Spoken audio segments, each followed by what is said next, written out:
You've got students at Hunter College. It's a city university in New York. They set up a pro-life table. They go through the process called tabling. It's known in college campuses.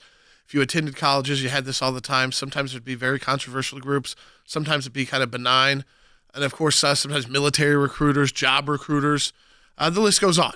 They set up, but a lot of times it's for on-campus organizations to recruit new members. So the pro-life group does it, Students for Life. And then a professor who I don't know if has any connection to these students whatsoever, just sees the display and loses it on these students. Let's show you what happened on May 2nd at Hunter College to those students at the pro-life table. Educating people. You're not educating. This is propaganda. What are you going to do, like anti-trans next? Is that what you're going to do next? I mean, no, we're talking about abortion. This is bull. This is violent. You're triggering my students. Oh, I'm sorry about that. No, you're not. Because you can't even have a baby. So you don't even know what that is. You don't even know what this is. Get this out of here, yo.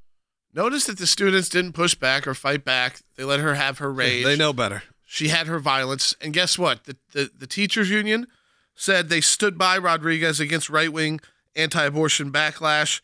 They said that the table and prominent banners were propagating dangerously false propaganda and that her actions to shut down the tabling were fully justified and part of a long and celebrated legacy at the CUNY schools, the CUNY schools. They also said, well, they do this to military recruiters as well, as if they're sometime, I guess, like living in like Vietnam or something like that. Okay, but then, so the video is that's from May 2nd.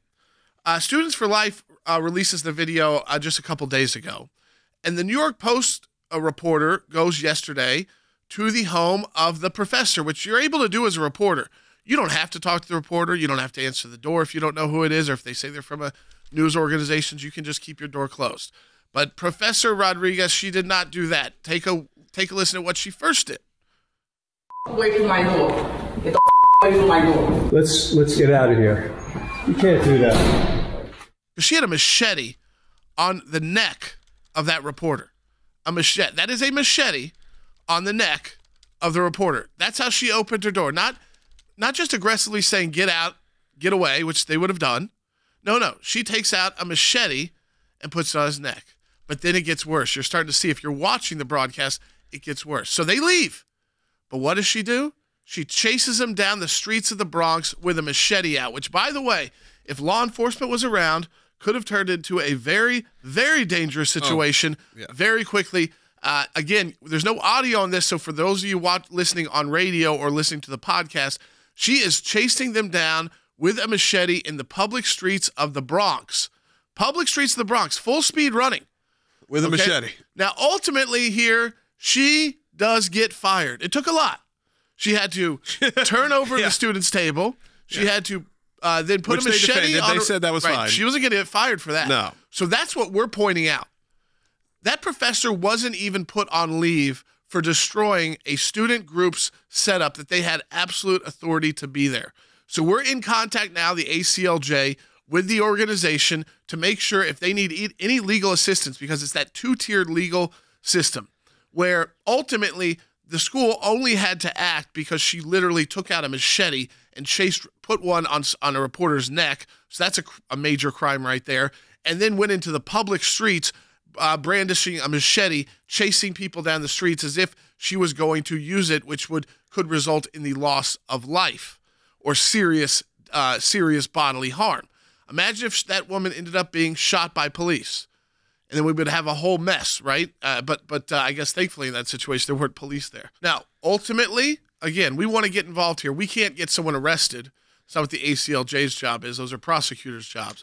I'd have to look more into the DA's office in the Bronx. We know that, if it's in Manhattan, it wouldn't be very good. Certainly should happen. But yes, I mean, I would hope that if it doesn't matter what your skin color is, what your politics is, if you chase down someone with the street with a machete and actually put it to their neck, you are going to be arrested and charged and likely convicted of some crime. And by the way, you're probably not the right kind of person to be in a university setting teaching young people who, yes, are adults, but do not sign up to go to school to be harassed and defamed and attacked physically as they were by having having what was on their table pushed into them.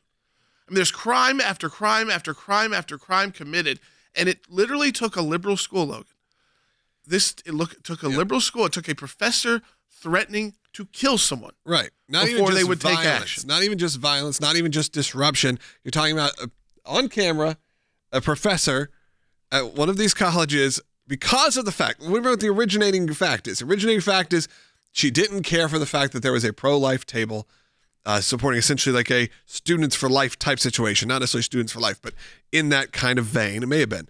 And then when a reporter approached her because she destroyed their table, ripped off all the stuff, when a reporter approached her, it was Students for Life of America, when they approached her at her home, knocked on the door, which, by the way, happens to a lot of people when the press is trying to get a statement from you, whether you like that or not, just what happens.